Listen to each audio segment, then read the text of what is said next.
Nah, ini adalah challenge-challenge yang ada di server tradisional gitu ya.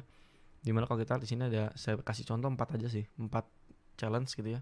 Dimana ada maximize resource gitu ya. Artinya karena satu server itu, kalau kita ngomongnya server tuh spesifikasinya tinggi karena emang dia untuk komputasi yang sangat tinggi gitu ya.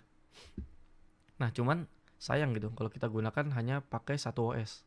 Karena satu OS itu biasanya tidak bisa memakai seluruh kapasitas dari server tersebut gitu. Misalnya kita ambil contoh misalnya ya, ada server gitu. Kita ambil contoh misalnya RAM-nya 64 GB gitu ya. Lalu hard disk-nya misalnya 2 tera gitu ya. Nah, untuk satu OS gitu, misalnya satu server tersebut kita pasangin Windows gitu ya, atau kita pasangin Linux. Itu buat kita maksimalin pemakaian ya itu sangat sulit gitu. Yang ada kita jadi buang-buang resource gitu. Mungkin yang kepake cuman RAM-nya cuma 8 GB, lalu hard disk yang kepake cuma mungkin 100 GB dan sebagainya. Jadi yang tadinya 64 GB karena hanya kepake 8 GB, jadi sisanya tuh terbuang sia-sia gitu. Karena kita beli RAM sebenarnya mahal kan. Kita beli perangkat tuh mahal gitu. Sangat sayang kalau kita misalnya nggak bisa memaksimalkan server yang kita punya gitu.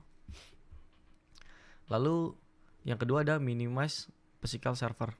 Dimana kalau misalnya satu server itu kita gunakan untuk satu OS aja gitu ya, itu uh, secara fisikal itu kurang efektif, kurang efisien lah. Karena nanti ketika kita butuh 4-5 server atau bahkan puluhan server, itu nanti bakal ada puluhan server yang akan menumpuk gitu.